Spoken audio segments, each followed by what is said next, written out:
이 새벽 다 같이 함께 기도하심으로 하나님께 예배하겠습니다. 주님은 위대하시고 찬양받으시기에 합당하신 분임을 저희가 이 시간 고백합니다. 또한 주님이 우리의 도움 되심을 고백하오니 주님, 저희의 인생 가운데 늘 개입하셔서 저희를 새롭게 하시며 저희를 온전케 하시는 줄 믿습니다. 저희의 가정을 지켜주시고 저희의 자녀들을 보호하여 주시며 저희의 인생길을 인도하여 주시니 주님 감사를 드립니다. 이 세상에서 저희의 생이 끝나는 그날까지 주님께서 우리를 도우시고 보호하실 뿐만 아니라 마침내 죽음의 세계가 아닌 영원한 생명으로 들어가게 하시는 줄 믿사오니 오직 저희는 주님만 바라보고 살게 하여 주시옵소서. 저희 내면 안에 어둠이 없게 하여 주시며 악이 없게 하여 주시옵소서. 하나님 앞에서 사람 앞에서 정직하고 진실한 마음으로 겸손한 마음으로 행하게 하여 주시기를 기도드립니다. 저희 안에 있는 악이 선으로 바뀌게 하여 주시옵소서. 저희 내면에 있는 어두움이 바뀌어 빛이 되게 하여 주시기를 기도드립니다.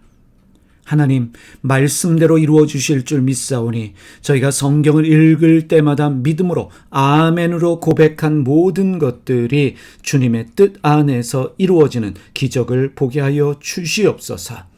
하나님, 세상 사람들이 추구하고 원하는 부와 성공, 명예가 저희의 전부가 되지 않게 하여 주시고 주님 말씀하신 것들에 소망을 두며 주님 뜻대로 살아가는 저희의 삶이 되게 하여 주시옵소서. 저희의 신앙생활이 단순한 복을 바라는 종교생활이 아니라 늘 주님을 묵상함으로 주님 뜻 안에서 변화되는 삶을 살아갈 수 있도록 저희에게 은혜 주시기를 기도드립니다. 반드시 약속을 지키시는 주님을 우리가 믿습니다.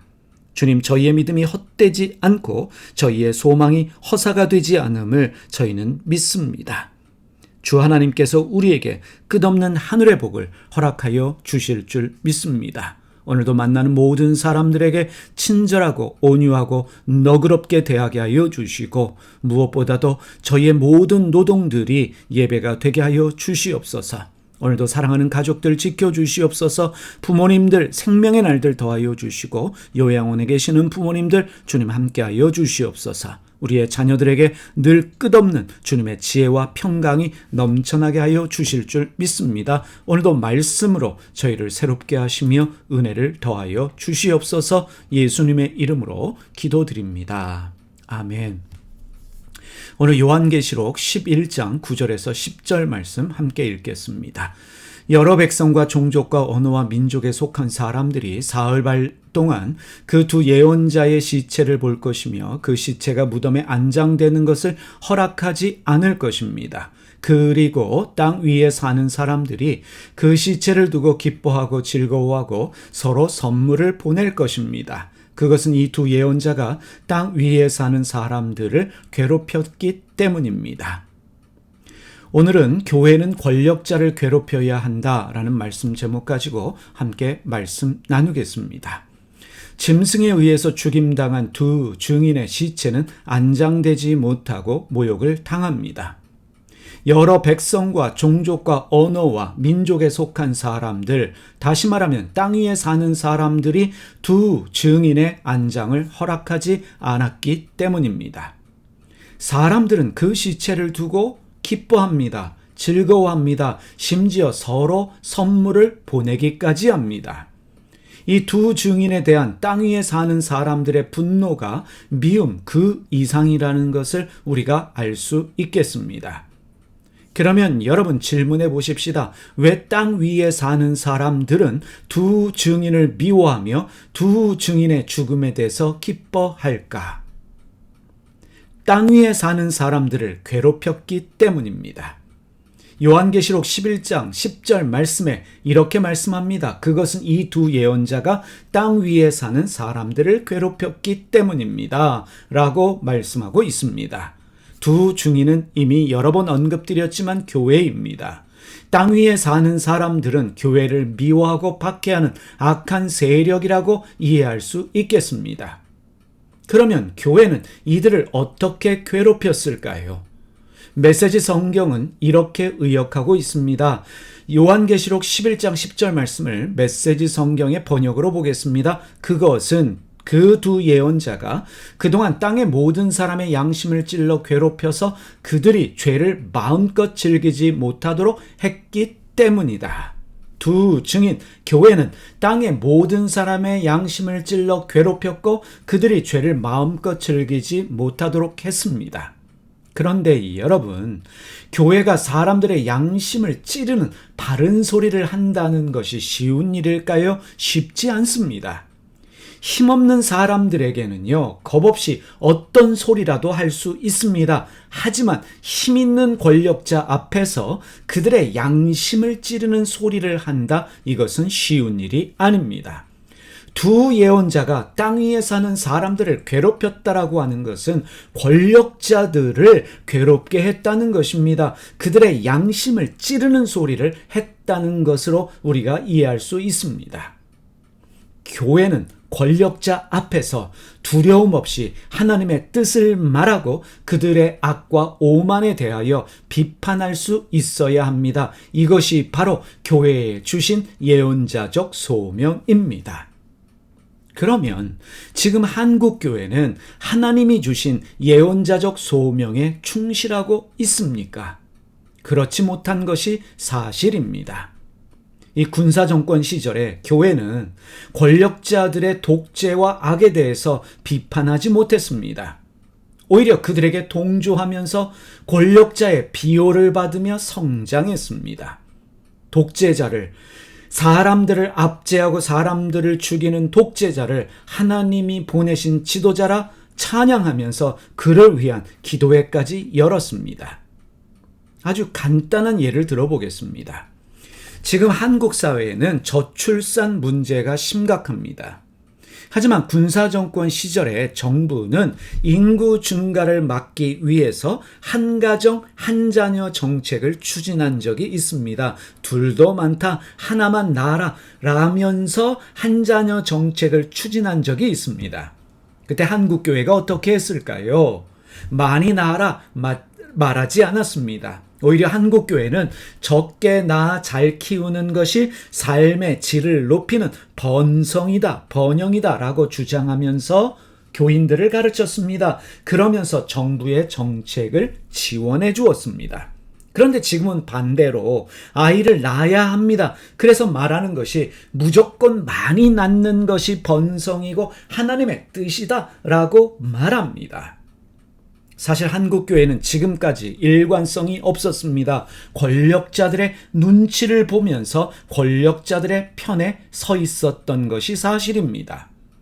군사 독재자를 하나님이 보내신 지도자다라고 말하면서 치켜 세웠고 그들이 행하는 악에 대해서 어떤 비판도 하지 못했습니다. 오로지 많은 사람을 모아서 큰 교회 건물 건축하는 것을 목표로 삼고 민주화를 외치며 악한 권력과 싸우는 사람들을 보호하지 않았습니다. 그들을 옹호하지 않았습니다. 오히려 모함했습니다. 가난하고 소외된 사람들 편에 서지도 않았습니다. 그동안 한국 교회는 권력자들을 기쁘게 하면서 가난하고 약한 자들을 괴롭게 하는 일에 앞장서 왔다라고 하는 이 사실에 대해서 부정할 수 없는 것이 사실입니다. 이 독일의 히틀러의 이 나치당은 사실 복음주의 교회의 전폭적인 지지를 받으면서 정권을 잡았습니다. 이 당시 독일 교회가 이렇게 말했습니다. 히틀러는 하나님 손에 들려 권력을 잡았다. 히틀러가 권력을 잡은 것은 하나님의 선물이고 기적이다 라고 설교 시간마다 목회자들이 말했습니다. 히틀러를 찬양했습니다. 히틀러를 지지했습니다. 거기서 끝나지 않았습니다. 유대인들을 추방하고 죽이는 나치의 정책을 지지하면서 함께 동참했습니다. 당시 대다수 교회의 목사들이 말하기를 독일인들이 세계에서 가장 믿음이 좋은 민족이다 라고 외쳤고 루터가 히틀러를 위한 길을 예비했다 라고 말하면서 히틀러를 찬양했습니다. 우리에게는 잘 알려지지 않은 이야기이지만 루터는 1543년에 쓴 유대인과 그들의 거짓말이라는 책에서 이렇게 말했습니다.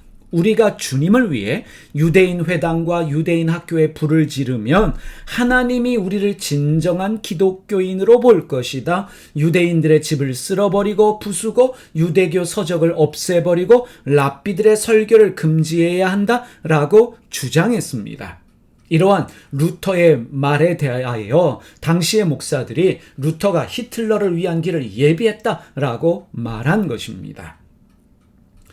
이 당시에 나치의 탄압과 회유로 인해서 나치에 굴복한 교회와 목회자들이 대다수였습니다. 하지만 소수의 교회와 목회자들은 끝까지 예언자적 소명을 가지고 권력자들이 듣기 싫어하는, 히틀러와 나치가 듣기 싫어하는 설교를 하면서 나치 정권에 저항했습니다. 그 대표적 인물이 디트리 본회퍼 목사님이십니다. 나치는 본헤퍼 목사를 미워했습니다. 그를 죽였습니다. 왜냐하면 본헤퍼 목사님의 말이 권력자들의 양심을 찔러 괴롭혔기 때문입니다. 그들이 죄를 마음껏 즐기지 못하도록 예언자적 설교를, 예언자적 소리를 본헤퍼 목사님이 외쳤기 때문입니다.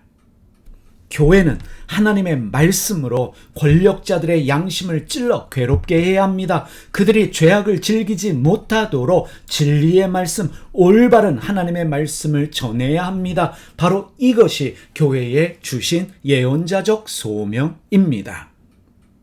미가서 3장 9절에서 12절 말씀, 미가가 당시의 지도자들에게 외쳤던 말씀을 읽고 오늘 말씀 마치겠습니다. 야곱 집의 지도자들아, 이스라엘 집의 지도자들아, 곧 정의를 미워하고 올바른 것을 모두 그릇되게 하는 자들아, 나의 말을 들어라. 너희는 백성을 죽이고서 그 위에 시온을 세우고 죄악으로 터를 닦고서 그 위에 예루살렘을 세웠다. 이 도성의 지도자들은 뇌물을 받고서야 다스리며 제사장들은 싹스를 받고서야 율법을 가르치며 예언자들은 돈을 받고서야 계시를 밝힌다. 그러면서도 이런 자들은 하나같이 주님께서 자기들과 함께 계신다고 큰 소리를 친다. 주님께서 우리와 함께 계시니 우리에게 재앙이 닥치지 않는다고 말한다. 그러므로 바로 너희 때문에 시온이 밭갓 갈듯 뒤엎어질 것이며 예루살렘이 폐허더미가 되고 성전이 서 있는 이 산은 숲을만이 무성한 언덕이 되고 말 것이다. 사랑하는 여러분, 우리 교회가 그리고 한국 교회가 예언자적 소명을 회복할 수 있도록 우리 함께 기도하면서 하나님의 은혜를 구하십시다. 다 같이 함께 기도하겠습니다.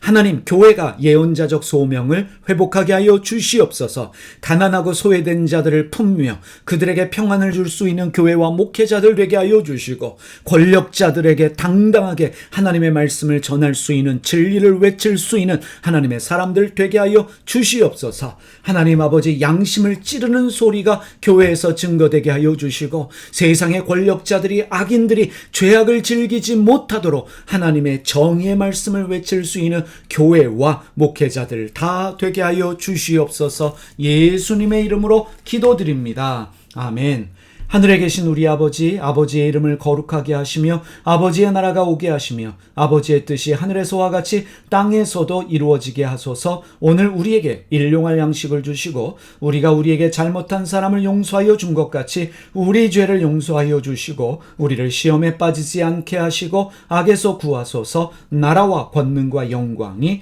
영원히 아버지의 것입니다. 아멘.